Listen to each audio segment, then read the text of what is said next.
neexee ñun mën nañ leen indil ay problème dugal la ci ay jafe-jafe mais encore une fois ma daaneel encore une fois tëj kaso nit ñi du solution. Pourquoi? du solution parce que tout simplement loolu tam dañuy delluwaat ginnaaw rek bu ñu fàttalikoo Abdoulaye Wade ñaata yoon la ko Abdou Diouf tëj kaso. et à chaque fois da koy tëj kaso mu génn te Abdoulaye Wade am grandeur. visionnaire bu mu doon ak ay kilifaan lu ñu ko waxoon ni ko même bu dee ñaari fan di nga ko jiite réew mi mu resté constant par rapport à ses principes. mais du ko teree nag l'intérêt supérieur de la nation. bu jotee mu dem ànd ak ñooñam dem dugg ci gouvernement Abdou Diouf liggéey réew mi. léegi ñeneen ñi muy àndal ay ñoom Idrissa Seck ak Aminata Tall ay ñoom Ousmane Ngom ñoo doon am ministère ak portefeuille. mais moom day dem ministère am du yor portefeuille ministre d'État auprès du chef de l'État lay am. kooku mooy un républicain kooku mooy un démocrate kooku mooy un intellectuel au sens propre du terme en fait kooku tam moom mooy le vrai patriote parce que bëgg na réew mi ba bu waree servir réew mi ci xam-xamam mu def ko. daal di teg fële ay Europe lu ma xamul. mais mënuloo ñëw ci réew mi nga maanaam nga ni ñii ñoo ànd ak man dañuy am benn traitement de faveur. ñeneen ñi ci des ñoom non seulement amuñu traitement de faveur boobu mais dañ leen di écorner. c'est pas possible. voilà. en tout cas. waaw Ahmed. man quand je regarde le cas Azoura Fall dama jàpp ni on nous a joué un grand cinéma. baax na yàgg naa un très grand cinéma sax. ay surtout xam nga lan mooy cinéma bi benn dañ ñoo ne le Azoura est recherché ku ñu recherché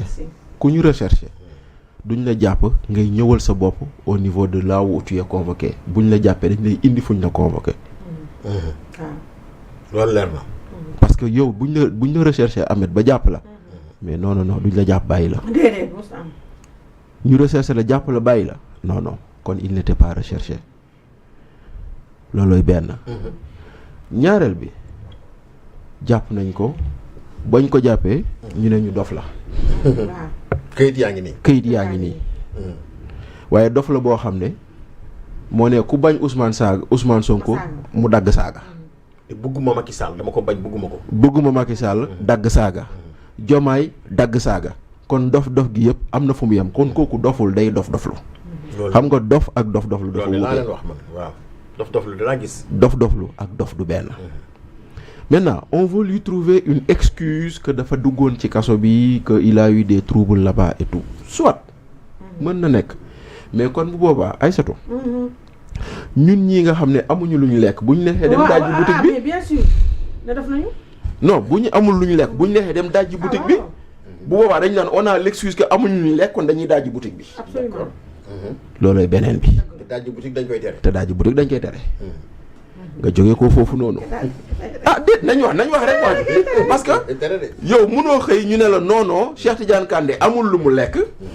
kon mun na dem dajji boutique bi. loolu lay da. Ahmed amul fu mu fanaan kon mun na dem dugg hôtel. te doo fay. Aïssatou amul lu mu jëndee garab mën na dem pharmacie. mais attendez xam nga wax jooju noonu. wax mënu ko gën a rëy. nga jógee ko foofu noonu nga toog man dama leen toog démb nekk ci benn émission. ñu naan non est-ce que Ousmane Sonko ba mu demee seeti Azoura wonewul ni may leen Ousmane Sonko. il faut éviter de distinguer Ousmane Sonko Premier ministre de Ousmane Sonko chef de parti benn nit ki la. Absolument. Il y a pas de dédoublement fonctionnel. C'est pas possible. On ne peut pas nous dire que c'est le leader du parti qui est allé là-bas. C'est le Premier ministre qui est allé là-bas. Et le Premier ministre symbolise l'exécutif. Et pendant qu'il était en campagne, il a affirmé ni man maay Premier ministre du Sénégal. Merci. Merci beaucoup. Donc, il symbolise l'exécutif. L'exécutif qui va voir quelqu'un qui est en détention préventive. Parce que Rebeuss, pour la détention préventive la mooy ñi nga xam ne atteeguñu leen. ñu atte ba pare camp pénal lañ leen di yóbbu wala Cap Manuel. foofu mooy kaso yi ngeen. foofu mooy kaso yi nga xam ne foofu tu vas pour purger ta peine.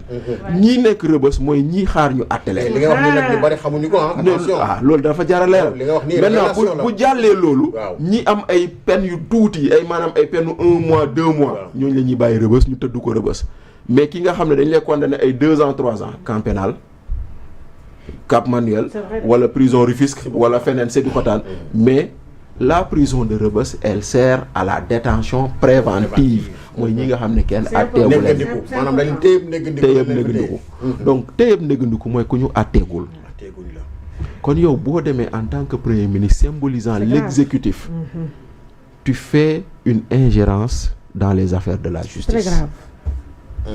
Et cette ingérence dans les affaires de la ce justice, n'est même pas bon pour l'image du pays. merci beaucoup, cette ingérence dans les affaires de la justice, Oui. c'est une pression sur les juges parce que man démb dama leen ko wax may leen bu ñu xëyee ñu bàyyi Azura bu mu leen bett waaw Si, dégg naa la nga wax waaw wala nga wax ñëpp partagé nañu. ba ñu xëyee ñu bàyyi Azura bu mu leen bett ba ñu xëyee ñu am ko dama leen ne lan laa leen waxoon parce que man nag Bachir contraire bi laa gëmoon nag vraiment. parce que dama gëmoon liberté. non tu n'as rien compris non c'est non bàyyi ma wax lu tax may la bàyyi ma wax lu tax may la cinéma honnêteté quoi. je oui me ma suis dit, ben, bàyyil ma wax lu tax may la cinéma la ouais. je vais vous dire pourquoi tallaguma foofu mais jàppal ni sunu waa ji li Aïssatou wax dafa am ay militants yoo xam ne jëndeewu leen dara jaral na ko lu nekk ndeysaan. ndaxte Azura si ñooñu la bokk maintenant lan la ko Azura defal ba mu jaral ko loolu moo jar a gëstu loolu mooy affaire bi. loolu lay affaire bi ndax suñu yoon a ngi ci sax ñun. non Si, si si, parce que c'est des affaires suñu yoon a publiques ngi ci. Ah oui. C'est des affaires publiques. c'est des affaires qui concernent la République Qu'est-ce qu'il y a entre voilà léegi Azura ak doole ji mu am fa la jëlee. loolu lu jara xam la parce que gis naa benn xale yi ñuy waar Cheikh Abdou Bara Dolly waaw.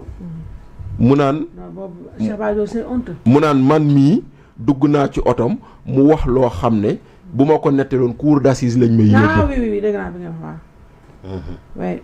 te Azura toog na mu ne am na loo xam ne bu def naa ko fi bu ma ko waxoon dañ may jàpp si Barthélemy Diaz waxoon na lu mel noonu. waaw Barth waxoon na lu mel noonu. ak loolu donc Mais c'est vrai. moo tax on doit s'interroger sur lan la ko defal ba mu jaral ko mu dem seeti ko Mais Bachir Fofana ñun pourquoi on a des gouvernants qui sont sous pression de leurs militants. léegi nag Qui sont presque pris en otage. léegi nag maintenant on a léegi nag maintenant on a un exécutif pris en otage Ah, merci. par des groupuscules Ndeye Khady Ndiaye nee na man maay borom réew mi su ma woowee seen président. su ma wooyee seen président damay xam nga wuyu wax jooju nit ñi dañ koy négliger nag. mais Loolu rëy la. attention loolu lu garaaw garaaw la. benn kii bi nga wax lu garaaw. benn mais mi wax lu garaaw. waaw. benn Ndeye Khady Ndiaye dafa wax loolu waaw Adji Sarr moom xam ngeen ni daa téye Ousmane Sonko waaw ba téye ko nànk nag. téyewu ko ndànk grand téye la. tey jii nii nga gis ni Azura dafa téye Ousmane Sonko waaw loolu c'est clair. loolu nag maintenant Ah, c'est lu tax grave. may la dañ doon cinéma sunu texte yi nuñ ko bindee code pénal code de procédure pénale dafa jox procureur doole ji mu joxul kenn loolu waay.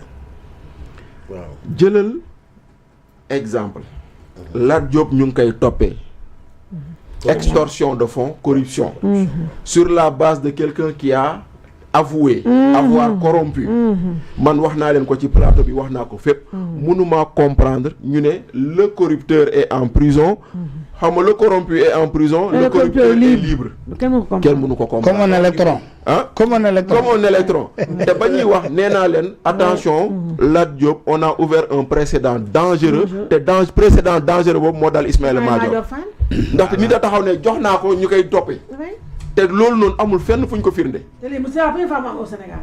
kon nag léegi nag lu tax may la c'est du cinéma Cette histoire de lanceur d'alerte là non aussi. non lu tax may la c'est du cinéma regarde quand Lat Diop ses avocats sont allés à la chambre d'accusation chambre de parce que jox ko noonu lii. chambre d'accusation da ko setal ba mu set wecc.